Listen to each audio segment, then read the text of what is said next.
गांवों में चौकीदार की नजर, शहरों में मुखबिर के कान, हर रास्ते पर निगरानी। लेकिन इस खामोशी के पीछे भारत की रीढ़ तोड़ने की एक गहरी चाल चल रही थी।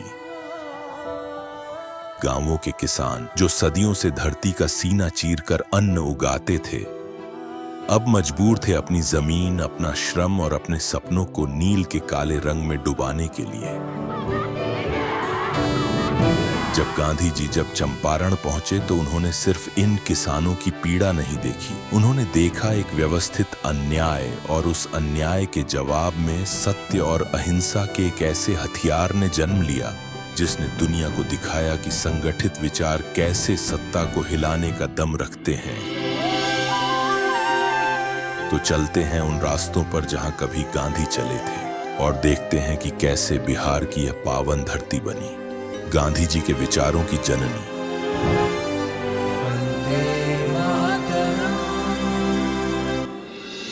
एक राष्ट्र द्वारा दूसरे राष्ट्र के शोषण और प्रभुत्व के लिए होने वाले प्रथम विश्व युद्ध का धुआं अभी छटा भी नहीं था कि भारत में अंग्रेजी हुकूमत का चेहरा और भी कठोर हो गया। और उनके पास सिर्फ एक ही हथियार बचा था, और वह था डर।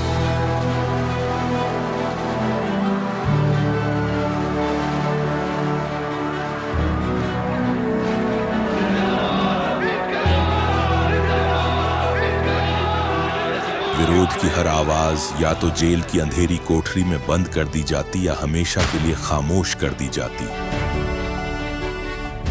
1917 में गांधी जी चंपारण आए और गांव-गांव जाकर किसानों से मिलने लगे। लेकिन यह बात यहां के कुछ अंग्रेज अफसरों और बागान के मालिकों को बिल्कुल पसंद नहीं आई। बिहार में तैनात कुछ अंग्रेज अफसर यही चाहते थे और पूरी कोशिश करते रहे कि गांधी जी जल्द से जल्द चंपारण छोड़कर चले जाएं। लेकिन गांधी जी अपने अटल इरादों पर टिके रहे और अपनी पूरी तल्लीनता के साथ काम करते रहे, जिसका परिणाम यह हुआ कि कुछ ही हफ्तों में अलग अलग गांव से 8000 से ज्यादा गवाहियों का एक दस्तावेज तैयार हो चुका था।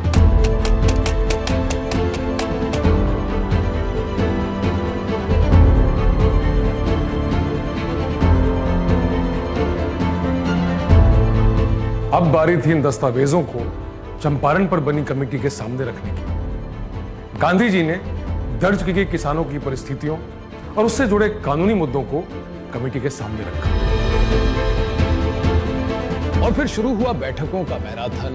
दिन पर दिन, घंटे पर घंटे, गांधी जी, उनके सहयोगी, सरकारी अधिकारी सब एक ही टेबल पर, लेकिन सबके मकसद अलग अलग। अंग्रेज चाहते थे कि बदलाव नाम मात्र, ताकि सत्ता का संतुलन न बिगड़े, लेकिन गांधी जी चाहते थे कि बदलाव जड़ तक पहुंचे।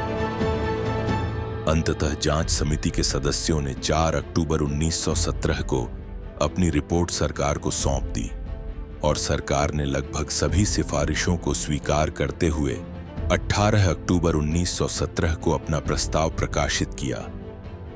रिपोर्ट और उस पर आधारित सरकारी प्रस्ताव के प्रकाशन के तुरंत बाद सरकार की ओर से पूरे जिले में एक नोटिस वितरित किया गया, जिसमें किसानों को समिति की सिफारिशों की जानकारी दी गई। इससे बागान मालिक प्लांटर्स बहुत नाराज हो गए और मोतिहारी के एम इरविन ने प्रेस में इस पर काफी हंगामा खड़ा किया।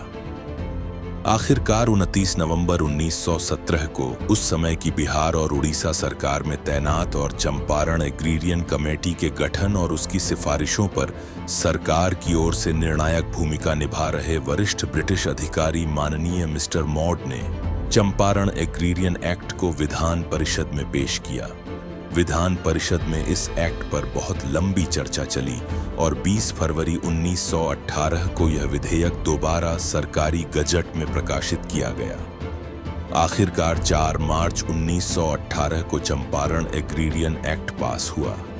3 कठिया प्रथा पर रोक लगी। तुर्कौलिया में 20% और अन्य कारखानों में 26% की शरहबेशी यानी मुआवजे में कमी की गई और किसानों की जमीन को नील की खेती करने की अनिवार्यता और अंग्रेजी हुकूमत के अत्याचारों से मुक्ति मिली। पूरे ब्रिटिश सरकार इसलिए हिल गई, महात्मा गांधी ने पहली बार भारत में आकर के ब्रिटिश के ऑफिसर के कोर्ट में कहा था जो आपके कानून को हम नहीं मानते हैं। यह एक ऐसी शुरुआत थी जिसकी शुरुआत की कल्पना ब्रिटिश सरकार भी नहीं किया था। और 2 दिन के बाद जो लेफ्टिनेंट गवर्नर का चिट्ठी जाती है वहाँ के कलेक्टर को, तो उसने कहा जो गांधी ने तो तुमको फंसा लिया, गांधी तो चाहते ही थे तो तुम उसको इस चीज़ को हाईलाइट कर दो और गांधी को तुमने हीरो बना दिया। तो यह चीज़ चंपारण में हुआ। एक जगह लाठी नहीं चली, एक जगह खून नहीं हुआ, एक जगह धरना प्रदर्शन नहीं हुआ। और ये जो ब्रिटिश गवर्नमेंट की जो ये चूल थी वो चंपारण में गांधी ने सत्य और सत्याग्रह अहिंसा के मार्फत से कर दिया। और गांधी को अपने सत्याग्रह पर में इतना भरोसा हो गया, अपने अहिंसा पर इतना भरोसा हो गया, जो पूरी जिंदगी उन्होंने अहिंसा और सत्याग्रह को नहीं छोड़ा, उन्होंने सत्य का आचरण को नहीं छोड़ा। सत्य और अहिंसा की इसी शक्ति ने उन्हें समझाया कि जब एक विचार अडिग हो जाता है तो वह सीमाओं को नहीं मानता, वह खेतों चौपालों से निकलकर घर की चौखट तक भी पहुंचता है।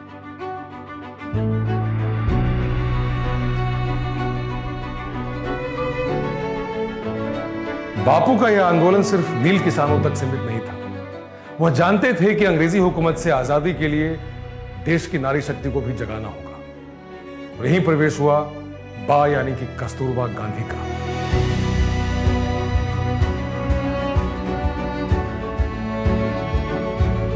गांधी जी जब गांव-गांव घूमकर किसानों के लिए संघर्ष कर रहे थे, तब कस्तूरबा गांधी ने इस संघर्ष का सबसे मानवीय और कोमल चेहरा संभाला। वह जानती थीं कि सिर्फ कानून और राजनीति से बदलाव नहीं आता, बदलाव की शुरुआत घर के आंगन और रसोई से होती है। कस्तूरबा गांधी यानी कि बा, इनके सामने सबसे बड़ी चुनौती थी गांव की महिलाएं जो पर्दे में रहती थी और उन्होंने कभी भी किसी आंदोलन का नाम तक नहीं सुना था। बा ने घर घर जाकर इन महिलाओं को स्वच्छता और आत्मनिर्भरता का महत्व समझाया, उन्हें एहसास दिलाया कि आज़ादी सिर्फ मर्दों का युद्ध नहीं है, हर उस महिला की लड़ाई है जो अपने बच्चे के लिए एक उज्जवल भविष्य चाहती है। स्त्रियों को जागरूक करने के बाद उन्होंने अपने अगला कदम गांव की चौखट पर शिक्षा और स्वास्थ्य की रोशनी पहुंचाने के लिए उठाया। कस्तूरबा गांधी सबसे पहले स्वच्छता के प्रति जागरूक करने के लिए अपने शिक्षकों को बहाल किया। महिला शिक्षकों को लाया गया, डॉक्टर को लाया गया, डॉक्टर हरिकृष्ण देव को, जो लोगों को इलाज करते थे। और महिलाएं जो भोजपुरी और हिंदी नहीं जानती थी, उन्हें आदेश दिया गया कि आप जो यहाँ पर लोग हैं, महिलाएं हैं, बच्चे हैं, जो भी लोग आते हैं, उनको स्वच्छता का पाठ पढ़ाइए, उन्हें साफ सफाई सिखाइए, उनका रहन सहन कैसा हो ये सिखाइए। और इसी के उद्देश्य से उन्होंने स्थापना की। गांधी जी के विचारों को कस्तूरबा ने घर घर तक पहुंचाया। उन्होंने गांव की महिलाओं को खादी का महत्व समझाया, चरखे की आत्मनिर्भरता का पाठ पढ़ाया और शिक्षा की ताकत का एहसास कराया। चरखा केवल गांधी जी के हाथों में एक औजार नहीं था, बल्कि एक क्रांति का प्रतीक था। खादी केवल एक वस्त्र नहीं था, बल्कि आत्मनिर्भरता की पहली सीढ़ी थी। उन्होंने कहा था, खादी केवल एक वस्त्र नहीं है, बल्कि यह एक विचार है, एक ऐसा विचार जो हमें अपने श्रम पर गर्व करना सिखाता है और दूसरों पर निर्भरता की बेड़ियां तोड़ने की ताकत देता है। बापू चरखे को सूत कटाई का यंत्र नहीं, बल्कि परिवर्तन के लिए एक शस्त्र के रूप में देखते थे। एटम बम को बापू राक्षसी शस्त्र मानते थे, चरखे को दिव्य शस्त्र। चरखा तो बहुत छोटी चीज है ना, लेकिन चरखा शास्त्र भी बनाकर रखा है। जब तक वो चरखा शास्त्र नहीं बना था, तब तक हमको पता नहीं था कि चरखा में कितनी शक्ति है। आज तो मेरे जैसा आदमी तो कह देता है कि चरखा में शक्ति इतनी बड़ी है कि हिंदुस्तान को तो आज़ादी दिला सकता है, और सारी दुनिया दे दे तो सारी दुनिया को आज़ादी दिला सकता है। जो चरखा था वो राष्ट्रीयता का बन गया, आज़ादी के आंदोलन का एक बड़ा अस्त्र बन गया। और गांधी ने बाद के दिनों में तो कहा, यदि आपको स्वतंत्रता आंदोलन में भाग लेना है तो आपको चरखा चलाना पड़ेगा। कम से कम 1 घंटा, गांधी स्वयं 1 घंटा चरखा चलाते थे, उनके सारे शिष्य और अनुयायी और उनके कार्यकर्ता चलाते थे। और खादी का एक बड़ा नेटवर्क खुला, खादी गांव-गांव में खादी गया। तो चरखा, खादी, गांधी और स्वतंत्रता, ये ऐसे एक दूसरे से मिल गए हैं जो जब कांग्रेस का जो झंडा बना था पहली बार, उसमें भी चरखा का चिन्ह था। जब चर्चा होती है तो गांधी के चश्मा, गांधी की खादी, गांधी का चरखा, ये सब की चर्चा। लोगों का धीरे धीरे जागरूक होना, उनकी सोच बदलना, संघर्ष के हर कदम की आहट आज भी इन रास्तों में है।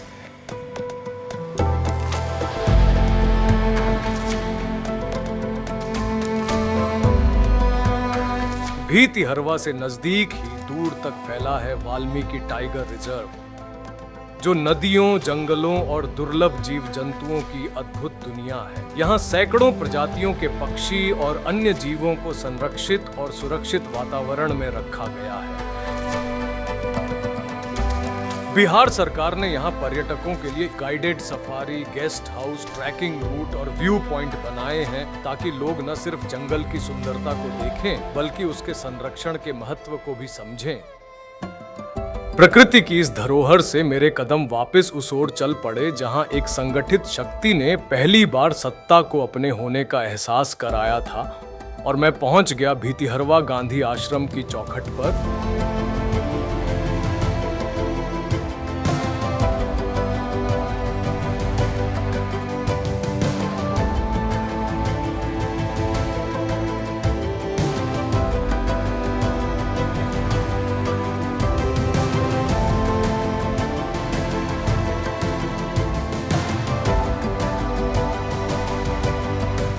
धीरे धीरे लोग जागरूक हुए, बदलाव की शुरुआत हुई, और इस बदलाव का सबसे बड़ा प्रमाण था भीतिहरवा का गांधी आश्रम। इस आश्रम की स्थापना महात्मा गांधी और कस्तूरबा गांधी ने अपने हाथों से की।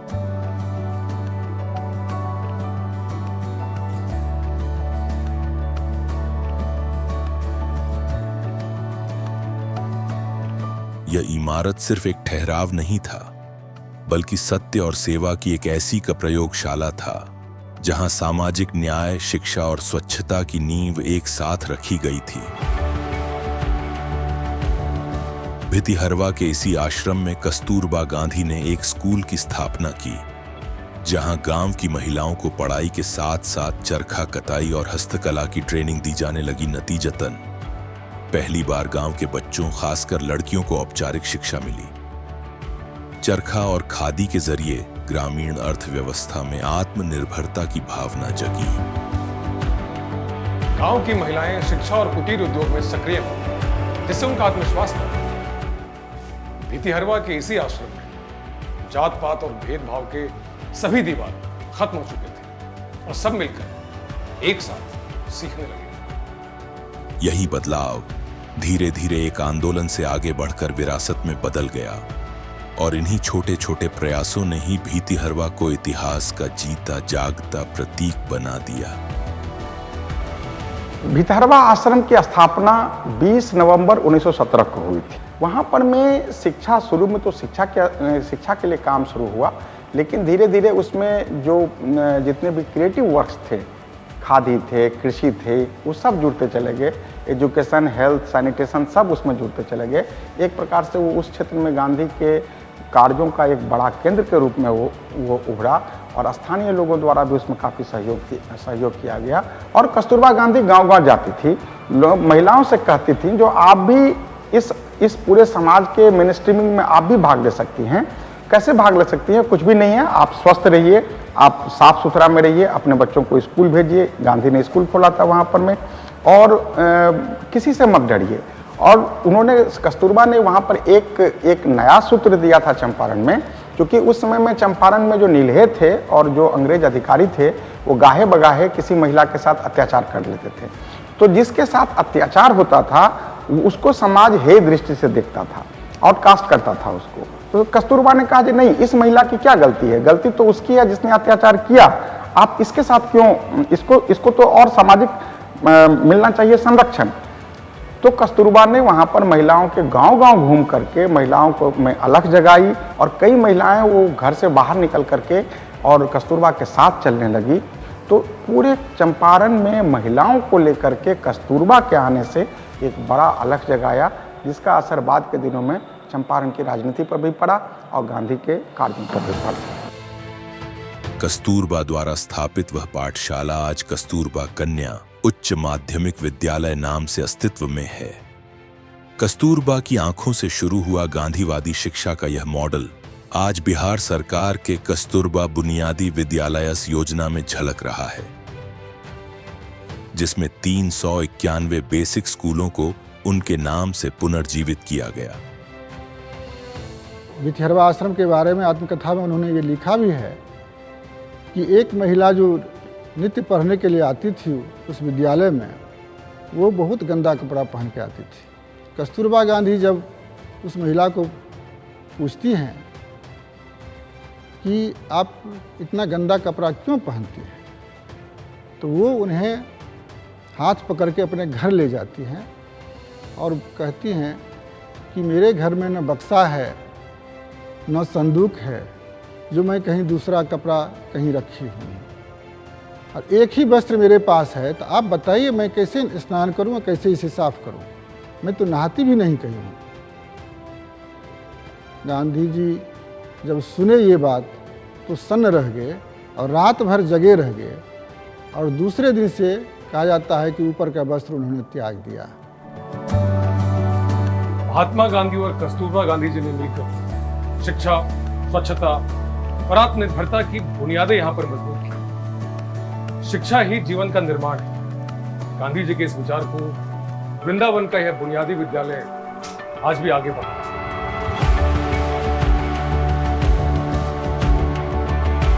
बिहार का यह छोटा लेकिन ऐतिहासिक महत्व रखने वाला स्थान वृंदावन 1917 में, जब महात्मा गांधी चंपारण के गांव-गांव जाकर किसानों की पीड़ा सुन रहे थे, तब उनके कदम वृंदावन की ओर भी बढ़े।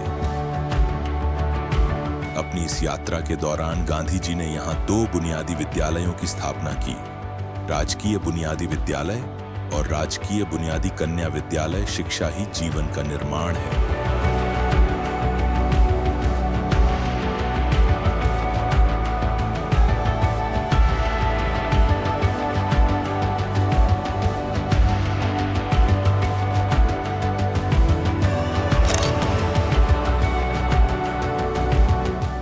4 अप्रैल 1939 वो तिथि थी जब ये ऐतिहासिक स्कूल का निर्माण हुआ, और तब से लेकर आज तक तमाम झंझावातों और उस समय आज़ादी भी नहीं थी हम लोगों के पास।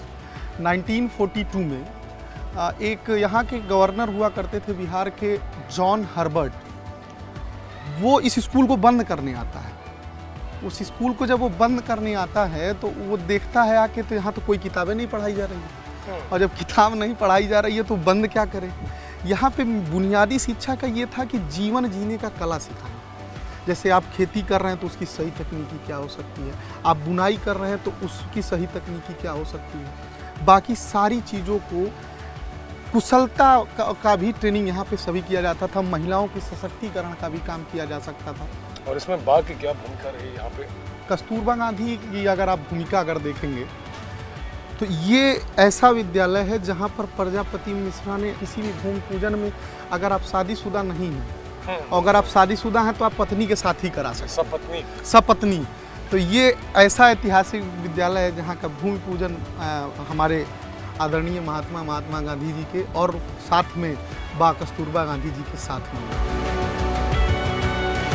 गांधी जी और बा के हाथों बोया गया वह बीज समय के थपेड़ों के बावजूद अब भी जिंदा है और बिहार के अलग अलग जगहों पर एक छायादार वृक्ष बनकर खड़ा है।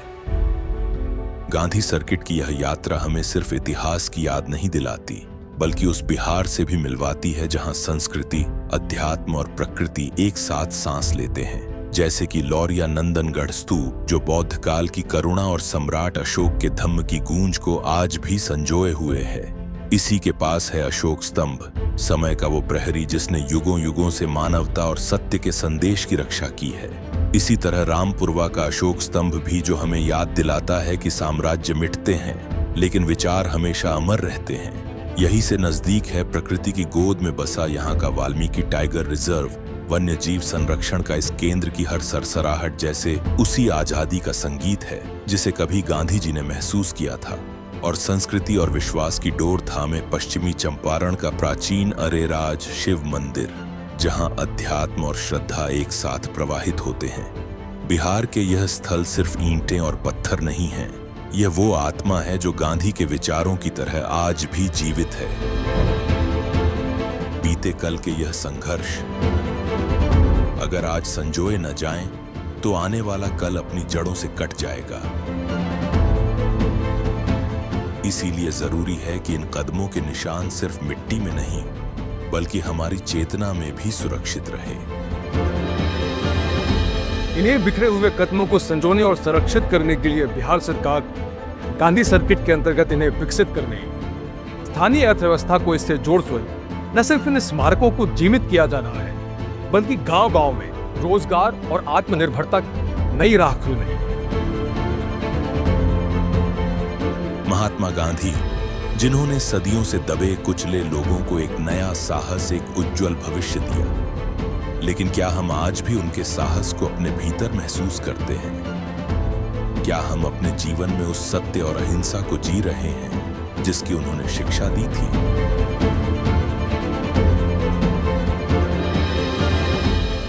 यही सवाल हमें अगले पड़ाव तक ले जाएगा, जहां हम जानेंगे कि गांधी जी सिर्फ अतीत का हिस्सा नहीं, बल्कि वर्तमान की भी धड़कन है, जहां उनकी सीख चरखे तक सीमित नहीं, बल्कि इस डिजिटल युग के हर कोने में गूंज रही है, जहां उनके विचार किताबों के पन्नों से निकलकर हर सामाजिक आंदोलन, पर्यावरण अभियान और हर स्टार्टअप में दिखाई देते हैं, जहां खादी और तकनीक मिलकर आत्मनिर्भरता की नई कहानी गढ़ रहे हैं। और सबसे बड़ी बात कि गांधी जी यानी कि बापू आज भी हम सब में जिंदा है।